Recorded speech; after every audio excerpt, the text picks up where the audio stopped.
Hello everyone, welcome back to my channel. आज हम आपके लिए यूजीसी नेट कॉमर्स की एक और वीडियो लेके आए हैं। आज हम पढ़ने वाले हैं features of cost accounting. Previous lecture में हम ऑलरेडी पढ़ चुके हैं कि कॉस्ट अकाउंटिंग होता क्या है, कॉस्ट किसे कहते हैं, एक्सपेंसेस किसे कहते हैं। और आज हम जो पढ़ने वाले हैं वो है फीचर्स, कि फीचर्स क्या होते हैं कॉस्ट अकाउंटिंग के। अगर कैरेक्टरिस्टिक्स पूछे जाएँ तो भी यही है। First, cost control. Cost accounting करते क्यों है? देखिए, जब भी आप कोई भी चीज़ किसी भी कंपनी में, ऑर्गेनाइजेशन, कुछ भी मैन्युफैक्चरिंग एक्टिविटीज़ हो रही हैं, कोई भी प्रोडक्शन एक्टिविटीज़ हो रही हैं, रिगार्डिंग सर्विसेज कुछ हो रहा है, तो उस केस में क्या होता है, जब भी आप कुछ चीज़ मैन्युफैक्चर करते हैं, कोई प्रोडक्ट बनाते हैं, उसमें कोई ना कोई एक्सपेंसेस इंकर होते हैं। तो कितने एक्सपेंसेस इंकर हो रहे हैं, तो उन सब चीज़ों का जो रिकॉर्ड होता है, वो एक क्या होता है, रिकॉर्ड मेंटेन किया जाता है ताकि उस प्रोडक्ट की कीमत रखी जाए कि मार्केट में कितने का उसे बेचे। तो वो किसके अकॉर्डिंग होती है कि पहले उसका कॉस्ट डिटरमाइन होती है। कॉस्ट मतलब खर्चा, उस प्रोडक्ट को बनाने में कितने खर्चे आए, वो सब खर्चों को ऐड ऑन कर लिया जाता है। उसमें क्या करते हैं, अपना प्रॉफिट ऐड करेंगे और एक सेलिंग प्राइस डिटरमाइन हो जाता है कि मार्केट में इतने रुपए का बेचना है। ठीक है, तो इस तरीके से कॉस्ट अकाउंटिंग की क्या हेल्प मिलती है हमें कि कॉस्ट का पता चलता है, एक्सपेंसेस किस में ज़्यादा हो रहे हैं, किस में कम हो रहे हैं। उसके अकॉर्डिंग आप क्या कर सकते हो, कॉस्ट कंट्रोल भी कर सकते हो। तो पहला हमारा जो फीचर है वो कॉस्ट कंट्रोल का ही है। इसकी वजह से बिजनेसेस को क्या हेल्प मिलता है, वो कंट्रोल कर सकते हैं अपनी कॉस्ट। जितने भी खर्चे आ रहे हैं किसी भी प्रोडक्शन एक्टिविटी में, ऑपरेशंस में या फिर सर्विसेज में, उन सब एक्सपेंसेस को क्या किया जा सकता है, कंट्रोल। वो ट्रैक कर सकते हैं अपनी एक्टिविटीज, एनालाइज कर लेंगे कि खर्चे कहाँ कहाँ पे कितने कितने हो रहे हैं, और उन सबको क्या कर सकते हैं, control. By identifying areas where cost can be reduced और optimised, businesses can improve profitability and efficiency। Ultimately दो चीज़ें हो सकती हैं, बिजनेस क्या कर सकते हैं, एक तो अपनी एफिशिएंसी इंप्रूव कर सकते हैं, दूसरा अपने प्रॉफिट्स। इन दो चीज़ों को इंप्रूव किया जा सकता है अगर बिजनेसेस को पता चल जाए कि इस पर्टिकुलर एक्टिविटी में इतना खर्चा हम कम कर सकते हैं, एक्सपेंस हम रिड्यूस कर सकते हैं। देखो, एक्सपेंसेस का और प्रॉफिट्स का इन्वर्स रिलेशन होता है। अगर एक्सपेंस बढ़ेगा तो प्रॉफिट क्या हो जाएगा, कम हो जाएगा।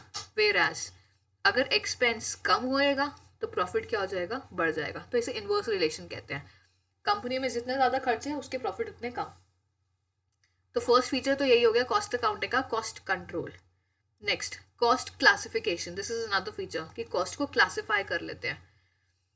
ये हम पहले भी पढ़ चुके हैं कि डायरेक्ट कॉस्ट क्या होता है, इनडायरेक्ट कॉस्ट क्या होता है। शॉर्ट में हम फटाफट से पढ़ लेंगे।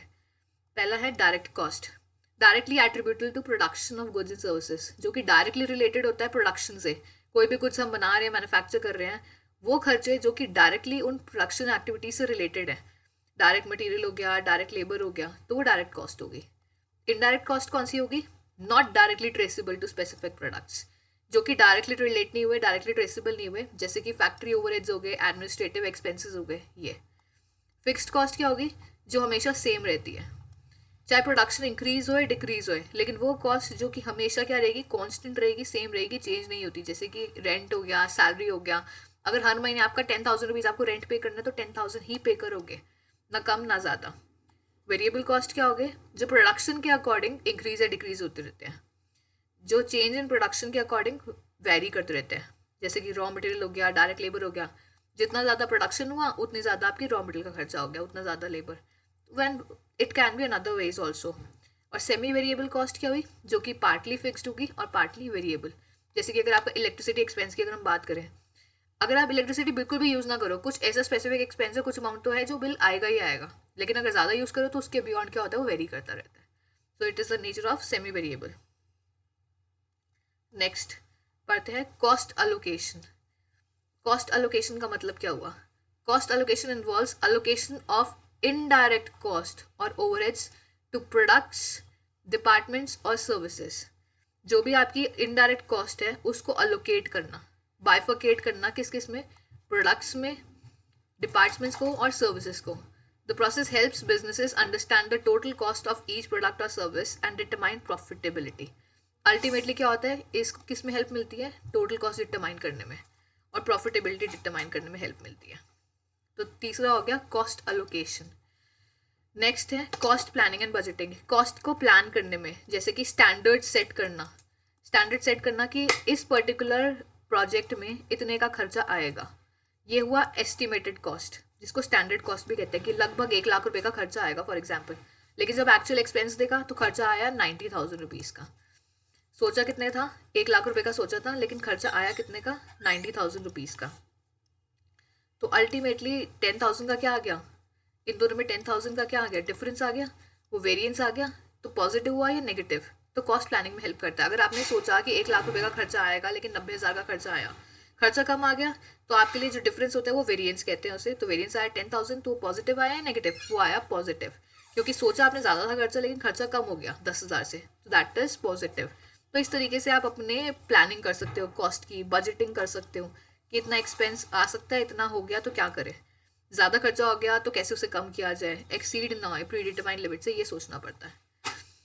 Next, cost measurement. Cost measurement किसे कहते हैं,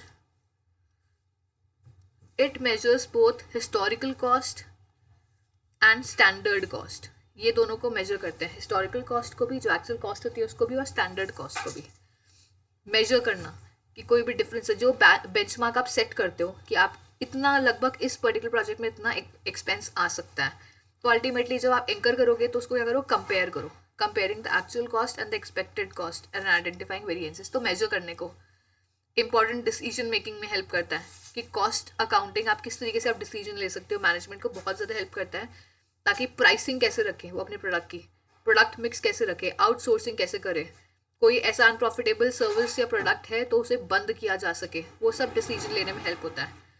it supports break even analysis, make or buy decisions and other critical business decision. सारे बिजनेस डिसीजन लेने में हेल्प करता है क्या, कॉस्ट अकाउंटिंग। कॉस्ट अकाउंटिंग के बिहाफ पे ही सारे डिसीजंस लिए जा सकते हैं।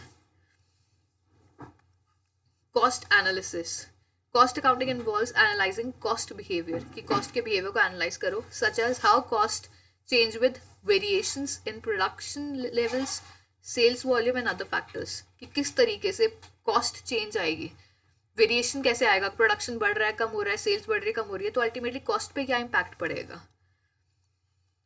Tools like contribution margin and CVP, cost volume profit analysis, help assess how different variable impact profitability। तो बेसिकली ये कुछ टूल्स होते हैं जो कि कंट्रीब्यूशन मार्जिन और CVP, जिसके थ्रू हम पता लगा सकते हैं कि प्रॉफिटेबिलिटी पे क्या इम्पैक्ट पड़ेगा कॉस्ट के बिहेवियर का, जो कॉस्ट बिहेव कर रहे हैं, इंक्रीज हो रही है, डिक्रीज हो रही है, वेरिएशंस की बिहाफ पे, प्रोडक्शन लेवल के बिहाफ पे, सेल्स के बिहाफ पे और दूसरे फैक्टर्स के बिहाफ पे। तो ये सब डिसीजन लेने में हेल्प करता है। नेक्स्ट है performance measurement. What do you mean by performance measurement? Cost accounting helps in assessing the efficiency of operations, कि जो भी ऑपरेशंस हो रहे हैं वो कितने एफिशिएंट है। वो अभी हमने ऊपर पढ़ा था, अभी स्टैंडर्ड और एक्चुअल को कंपेयर करना परफॉर्मेंसेस को, तो वो किन के बिहाफ पे वेरिएंसेस को मेजर किया जाता है, चाहे वो मटीरियल्स के बिहाफ पे, लेबर के बिहाफ पे और ओवरहेड्स के बिहाफ पे। तो ये कॉस्टिंग का ही पार्ट है, स्टैंडर्ड कॉस्टिंग कहते हैं, चैप्टर का नाम स्टैंडर्ड कॉस्टिंग होता है, जिसमें ये डिटेल में पढ़ते हैं, तो उनके बिहाफ पे ये पढ़ते हैं। Next is inventory management. Inventory किसे कहा जाता है, स्टॉक को। कॉस्ट अकाउंटिंग इन्वेंट्री मैनेजमेंट में हेल्प करती है कि स्टॉक वैल्यूएशन हम अकाउंट्स में भी पढ़ चुके होंगे, लीफो फीफो होता है, first in first out, last in first out, weighted average methods. तो ये बेसिकली कॉस्ट अकाउंटिंग में बहुत ज़्यादा हेल्प करती है कि डिटरमाइन करने में कि इन्वेंट्री की कॉस्ट क्या हो, क्या इन्वेंट्री कॉस्ट रखी जाए, उसको सेल कितने प्राइस पे किया जाए, कितना खर्चा उसमें इन्वॉल्व है, सारे एक्सपेंसेस का वैल्यूएशन होता है, तभी अल्टीमेटली वो चीज़ डिसाइड हो पाती है। Next is integration with other factors functions. तो हम इसमें बहुत सारे पॉइंट्स पढ़ रहे हैं, इसमें से कुछ भी पॉइंट MCQ के लिए उठ के भी आ सकता है, तो आपको इस सब चीज़ों के बारे में पता होना चाहिए। Cost accounting integrates with other business functions like production, sales and operations to provide a comprehensive understanding of cost and profitability.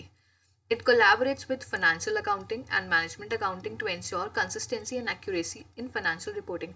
देखो बेसिकली क्या होता है, ये किसके साथ कोलैबोरेट करती है, फाइनेंशियल अकाउंटिंग और मैनेजमेंट अकाउंटिंग के साथ, ताकि जितनी भी फाइनेंशियल रिपोर्टिंग हो वो एकदम एक्यूरेट हो, कंसिस्टेंट हो, और इसमें सारे फंक्शंस को इंटीग्रेट करती है, चाहे वो प्रोडक्शन के फंक्शन हो, सेल्स फंक्शन हो, या और जितने भी हो, सबका इंटीग्रेशन होता है। And it works in collaboration with both the other two accountings, that is financial accounting and management accounting.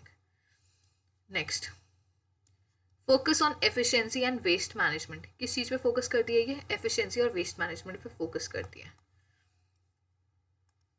Cost accounting emphasizes reducing inefficiencies and waste in production. किस चीज़ पे फोकस करती है, inefficiencies को reduce करने में और waste in production को reduce करने में और supply chain management में। It involves identifying and eliminating activities that do not add value to final product or service. वो ये देखती है कॉस्ट अकाउंटिंग, अगर कोई ऐसी एक्टिविटी है जो कि वैल्यू एड ऑन नहीं कर रही है फाइनल प्रोडक्ट और सर्विस में, तो उसको आइडेंटिफाई करती है और एलिमिनेट कर देती है. तो ये बेसिकली फोकस किस पे करती है? एफिशिएंसी पे, ताकि चीज़ें एफिशिएंट हो और वेस्ट रिड्यूस हो पाए. Timely reporting. Cost accounting generates timely periodic reports such as cost sheet, job order costing, process costing reports, which helps manager to take immediate and corrective actions when necessary. Basically cost accounting में कुछ chapters भी हम पढ़ने वाले हैं आगे, जो कि कॉस्ट शीट है, job order costing, process costing के ऊपर.